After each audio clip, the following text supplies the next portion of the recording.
ഉക്രൈനെ America പൂർണ്ണമായും കൈവിട്ടതോടെ ഉയരുന്നൊരു ചോദ്യമാണ് ഈ യുദ്ധം എങ്ങനെയാണ് അവസാനിക്കാൻ പോകുന്നതെന്ന്. ന്യൂക്ലിയർ ശക്തിയായ റഷ്യയെ ഉക്രൈൻ യുദ്ധം ചെയ്ത് തോൽപ്പിക്കുമെന്ന് ആരും കരുതുന്നില്ല.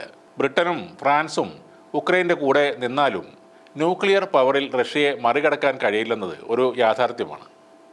റഷ്യയുടെ കൈവശമുള്ള സെർമാറ്റ് ന്യൂക്ലിയർ ബോംബുകൾ പണ്ട് രണ്ടാം ലോക മഹായുദ്ധകാലത്ത് ഹിരോഷിമയിൽ വീണതിനേക്കാൾ 2000 ഇരട്ടി ശക്തിയുള്ളതാണ്.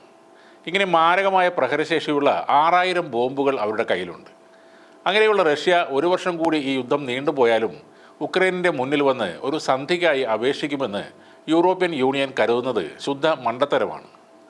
പണ്ട് ക്യൂബയിൽ റഷ്യ മിസൈൽ കൊണ്ടുവച്ചപ്പോൾ അമേരിക്ക എന്തൊക്കെ പ്രശ്നങ്ങളാണ് ഉണ്ടാക്കിയത്. അതുമാത്രമല്ല, ക്യൂബ അമേരിക്കയിൽ നിന്നും ഒരുപാട് ദൂരെയായിരുന്നു. ഇപ്പോൾ നാറ്റോ മിസൈൽ വെക്കുന്നത് റഷ്യയുടെ അതിർത്തിയിലാണ്. അപ്പോൾ റഷ്യക്കും ന്യായമായി പ്രതിഷേധിക്കാൻ അവകാശമുണ്ട്. നാറ്റോ തന്നെയാണ് റഷ്യയുടെ അതിർത്തിയിൽ ഇങ്ങനെയൊരു യുദ്ധസമാനമായ സാഹചര്യം ഉണ്ടാക്കി വെച്ചത്. അതവർക്ക് പ്രിയപ്പെട്ട ആയുധ കമ്പനികളെ സഹായിക്കാനാണെന്നും ചില ആരോപണങ്ങൾ ഉയരുന്നുണ്ട്. വേറെ വഴികളില്ലാഞ്ഞിട്ടാണ് റഷ്യ ഉക്രൈനെ ആക്രമിച്ചത്. നാറ്റോ രാജ്യങ്ങളെ അല്ലെങ്കിൽ അമേരിക്കയെ തങ്ങളുടെ അതിരുകളിൽ നിന്നും അകറ്റി നിർത്തുക എന്നതായിരുന്നു ഉക്രൈൻ യുദ്ധം കൊണ്ട് റഷ്യ ഉദ്ദേശിച്ചത്. അല്ലാതെ ഉക്രൈനെ ഇല്ലാതാക്കുകയായിരുന്നില്ല റഷ്യയുടെ ഉദ്ദേശം.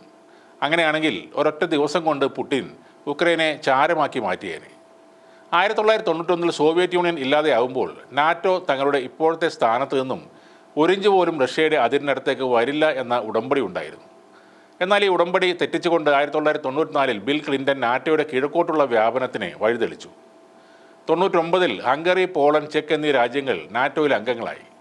എന്നാൽ ഈ രാജ്യങ്ങൾ തങ്ങളുടെ അതിരിൽ നിന്നും അകലെയായതുകൊണ്ട് റഷ്യ അന്ന് മൗനം പാലിച്ചു. 2004 Estonia, Latvia, Lithuania, Romania, Bulgaria, Slovakia എന്നിവരും നാറ്റോയിൽ അംഗങ്ങളായി. അതോടെ നാറ്റോ റഷ്യയുടെ അതിർത്തിയിൽ വരെ എത്തി. 2008 ജോർജിയയും ഉക്രൈനെയും നാറ്റോയിൽ എടുക്കണം എന്ന ആവശ്യമുയർന്നു. 2010 മുതൽ പോളണ്ടിലും റൊമേനിയയിലും അമേരിക്ക ഏജീസ് മിസൈലുകൾ സ്ഥാപിക്കാൻ തുടങ്ങി.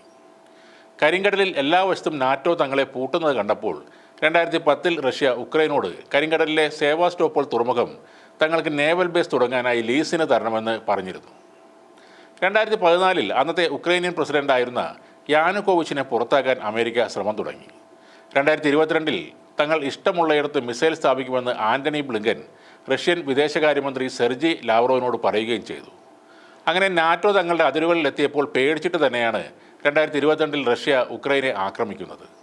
അതിൽ വിജയം ഉറപ്പിച്ച് തന്നെയാണ് പുടിൻ രംഗത്തിറങ്ങിയത്. ട്രംപ് ഇപ്പോൾ സെലൻസ്കിയെ പരസ്യമായി വിരട്ടിയത് ഒരർത്ഥത്തിൽ ശരി തന്നെയാണ്.